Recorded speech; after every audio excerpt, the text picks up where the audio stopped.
Chapter 15. The Lord said to Moses, Speak to the Israelites and say to them, After you enter the land I am giving you as a home, and you present to the Lord offerings made by fire from the herd or the flock, as an aroma pleasing to the Lord, whether burnt offerings or sacrifices for special vows or freewill offerings or festival offerings, then the one who brings his offering shall present to the Lord a grain offering of 1/10 of an ephah of fine flour mixed with 1/4 of a hin of oil.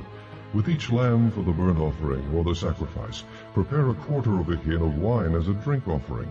With a ram, prepare a grain offering of 2/10 of an ephah of fine flour, mixed with 1/3 of a hin of oil, and 1/3 of a hin of wine as a drink offering. Offer it as an aroma pleasing to the Lord. When you prepare a young bull as a burnt offering or sacrifice for a special vow or a fellowship offering to the Lord, bring with the bull a grain offering of 3/10 of an ephah of fine flour mixed with 1/2 a hin of oil. Also bring 1/2 a hin of wine as a drink offering. It will be an offering made by fire, an aroma pleasing to the Lord. Each bull or ram, each lamb or young goat is to be prepared in this manner. Do this for each one, for as many as you prepare. Everyone who is native-born must do these things in this way when he brings an offering made by fire as an aroma pleasing to the Lord.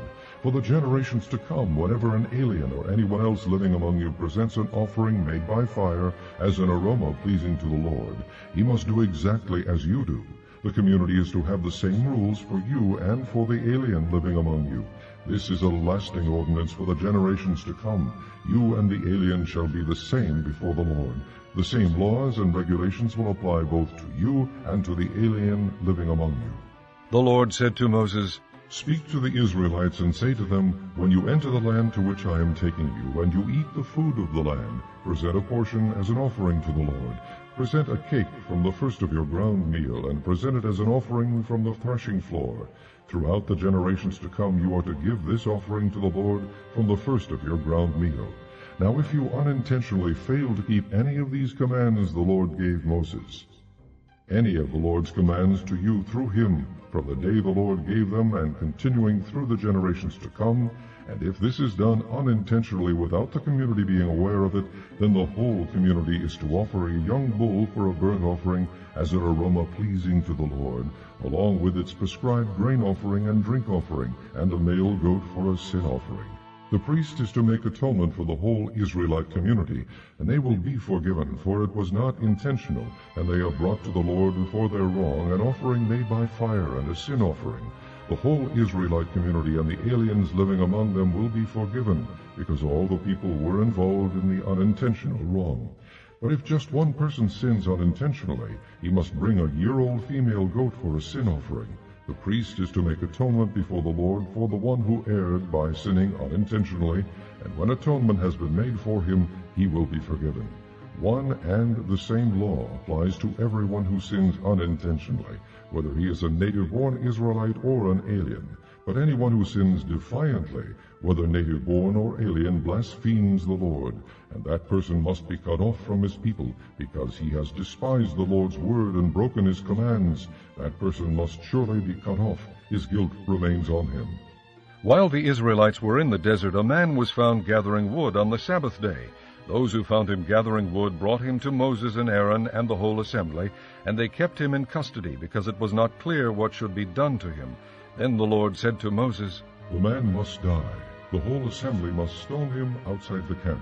So the assembly took him outside the camp and stoned him to death, as the Lord commanded Moses. The Lord said to Moses, Speak to the Israelites and say to them, Throughout the generations to come you are to make tassels on the corners of your garments, with a blue cord on each tassel. You will have these tassels to look at, and so you will remember all the commands of the Lord, that you may obey them and not prostitute yourselves by going after the lusts of your own hearts and eyes. Then you will remember to obey all my commands, and will be consecrated to your God. I am the Lord your Chapter God 16. who brought Korah, son of Esar, the son of Kohath, the son of Levi, and certain Reubenites, Dathan and Abiram, sons of Eliab, and On, son of Peleth, became insolent and rose up against Moses. With them were 250 Israelite men, well-known community leaders, who had been appointed members of the council. they came as a group to oppose Moses and Aaron, and said to them, "You have gone too far. The whole community is holy, every one of them, and the Lord is with them. Why then do you set yourself above the Lord's assembly?" When Moses heard this, he fell face down. Then he said to Korah and all his followers, "In the morning the Lord will show who belongs to him and who is holy, and he will have that person come near him. The man he chooses he will cause to come near him. You, Korah, and all your followers are to do this. Take censers, and tomorrow put fire and incense in them before the Lord. The man the Lord chooses will be the one who is holy. You Levites have gone too far." Moses also said to Korah, "Now listen, you Levites. Isn't it enough for you that the God of Israel has separated you from the rest of the Israelite community, and brought you near himself to do the work at the Lord's tabernacle and to stand before the community and minister to them? He has brought you and all your fellow Levites near himself.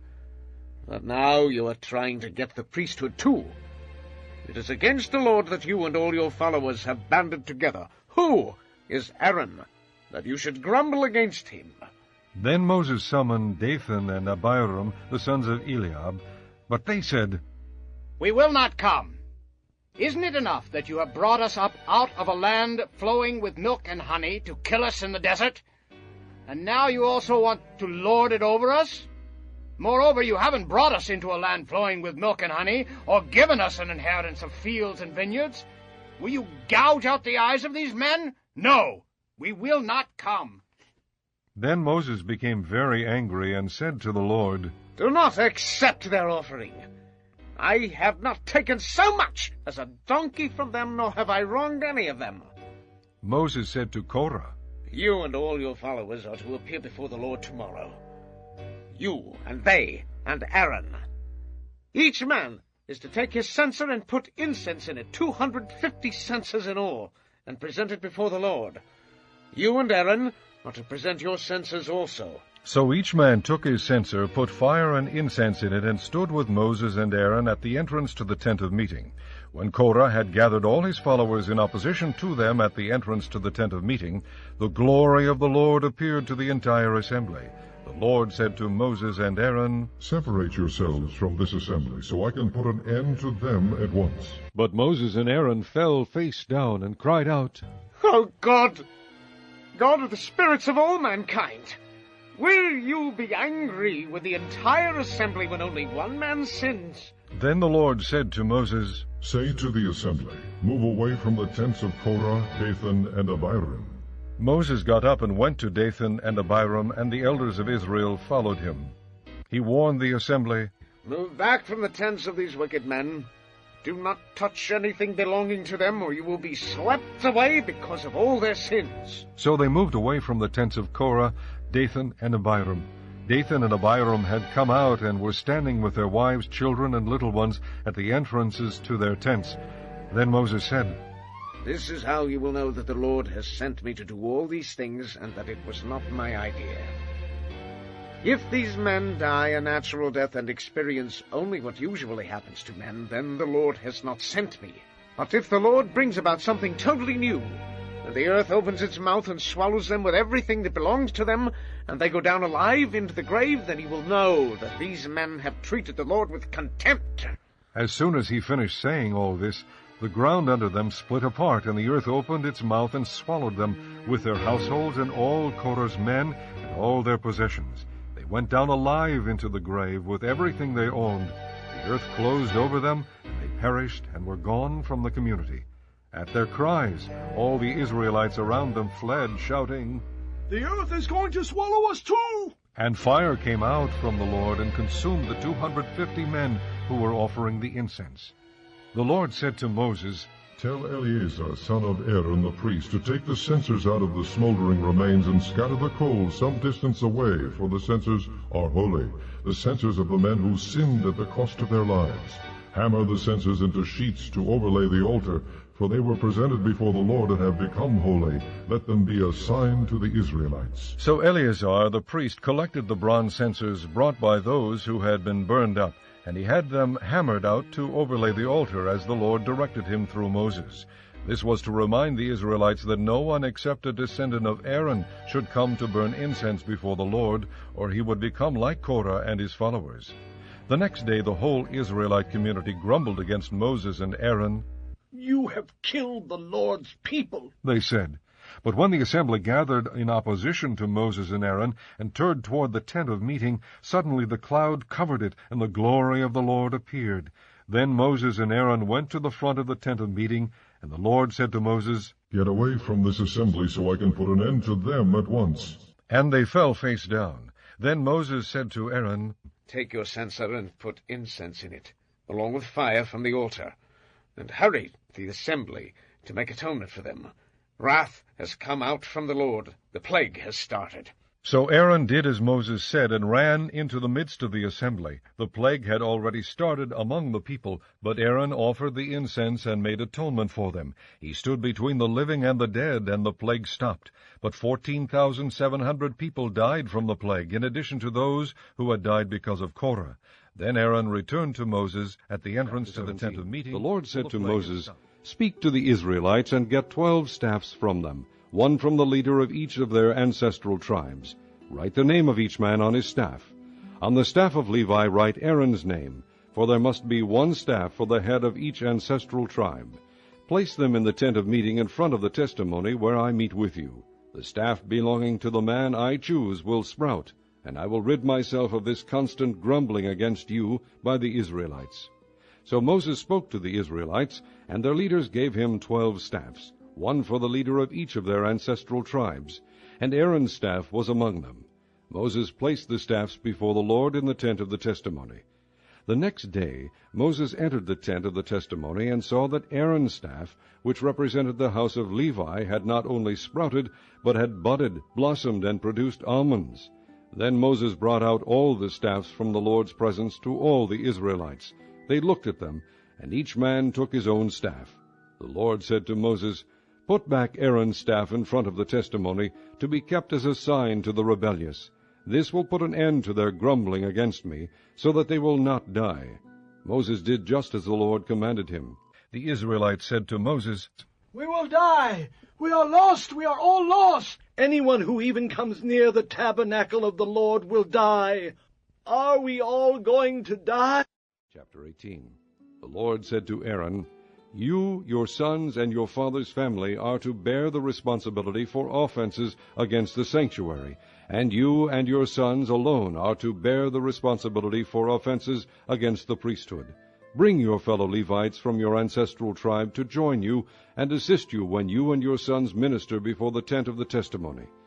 They are to be responsible to you and are to perform all the duties of the tent, but they must not go near the furnishings of the sanctuary or the altar, or both they and you will die. They are to join you and be responsible for the care of the tent of meeting, all the work at the tent, and no one else may come near where you are. You are to be responsible for the care of the sanctuary and the altar, so that wrath will not fall on the Israelites again.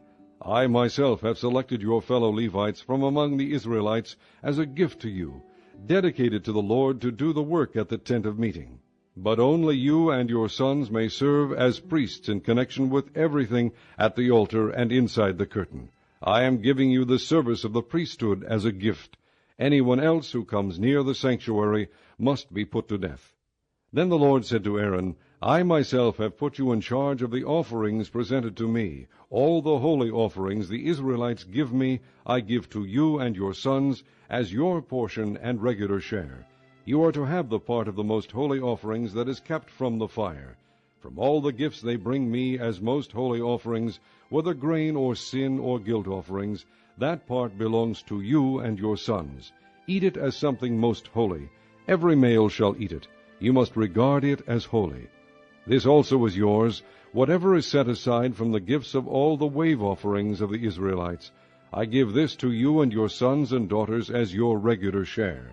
Everyone in your household who is ceremonially clean may eat it.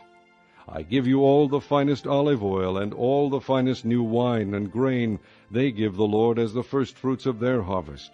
All the land's firstfruits that they bring to the Lord will be yours. Everyone in your household who is ceremonially clean may eat it.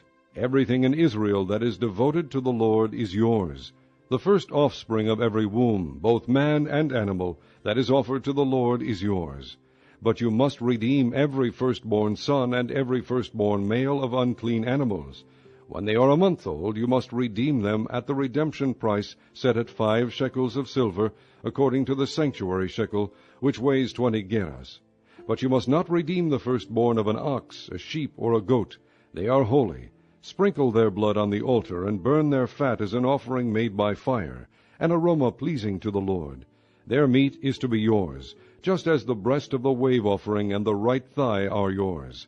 Whatever is set aside from the holy offerings the Israelites present to the Lord, I give to you and your sons and daughters as your regular share. It is an everlasting covenant of salt before the Lord for both you and your offspring. The Lord said to Aaron, You will have no inheritance in their land, nor will you have any share among them. I am your share and your inheritance among the Israelites. I give to the Levites all the tithes in Israel as their inheritance in return for the work they do while serving at the tent of meeting.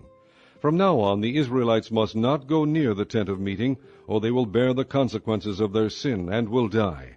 It is the Levites who are to do the work at the tent of meeting, and bear the responsibility for offenses against it. This is a lasting ordinance for the generations to come. They will receive no inheritance among the Israelites. Instead, I give to the Levites as their inheritance the tithes that the Israelites present as an offering to the Lord. That is why I said concerning them, They will have no inheritance among the Israelites. The Lord said to Moses, Speak to the Levites and say to them, When you receive from the Israelites the tithe I give you as your inheritance, you must present 1/10 of that tithe as the Lord's offering. Your offering will be reckoned to you as grain from the threshing floor, or juice from the winepress. In this way you also will present an offering to the Lord from all the tithes you receive from the Israelites. From these tithes you must give the Lord's portion to Aaron the priest. You must present as the Lord's portion the best and holiest part of everything given to you. Say to the Levites, When you present the best part, it will be reckoned to you as the product of the threshing floor or the winepress. You and your households may eat the rest of it anywhere, for it is your wages for your work at the tent of meeting. By presenting the best part of it you will not be guilty in this matter. Then you will not defile the holy offerings of the Israelites, and you will not. The Lord said to Moses and Aaron, This is a requirement of the law that the Lord has commanded. Tell the Israelites to bring you a red heifer without defect or blemish, and that has never been under a yoke. Give it to Eleazar the priest. It is to be taken outside the camp and slaughtered in his presence. Then Eleazar the priest is to take some of its blood on his finger and sprinkle it 7 times toward the front of the tent of meeting. While he watches, the heifer is to be burned, its hide, flesh, blood, and offal. The priest is to take some cedar wood, hyssop, and scarlet wool, and throw them onto the burning heifer. After that the priest must wash his clothes and bathe himself with water. He may then come into the camp, but he will be ceremonially unclean till evening. The man who burns it must also wash his clothes and bathe with water, and he too will be unclean till evening. A man who is clean shall gather up the ashes of the heifer and put them in a ceremonially clean place outside the camp. They shall be kept by the Israelite community for use in the water of cleansing. It is for purification from sin. The man who gathers up the ashes of the heifer must also wash his clothes, and he too will be unclean till evening. This will be a lasting ordinance both for the Israelites and for the aliens living among them. Whoever touches the dead body of anyone will be unclean for 7 days. He must purify himself with the water on the 3rd day and on the 7th day, then he will be clean. But if he does not purify himself on the 3rd and 7th days, he will not be clean. Whoever touches the dead body of anyone and fails to purify himself defiles the Lord's tabernacle. That person must be cut off from Israel. Because the water of cleansing has not been sprinkled on him, he is unclean. His uncleanness remains on him. This is the law that applies when a person dies in a tent. Anyone who enters the tent and anyone who is in it will be unclean for 7 days, and every open container without a lid fastened on it will be unclean. Anyone out in the open who touches someone who has been killed with a sword, or someone who has died a natural death, or anyone who touches a human bone or a grave, will be unclean for 7 days. For the unclean person, put some ashes from the burn purification offering into a jar, and pour fresh water over them. Then a man who is ceremonially clean is to take some hyssop, dip it in the water, and sprinkle the tent and all the furnishings and the people who were there. He must also sprinkle anyone who has touched a human bone, or a grave, or someone who has been killed, or someone who has died a natural death.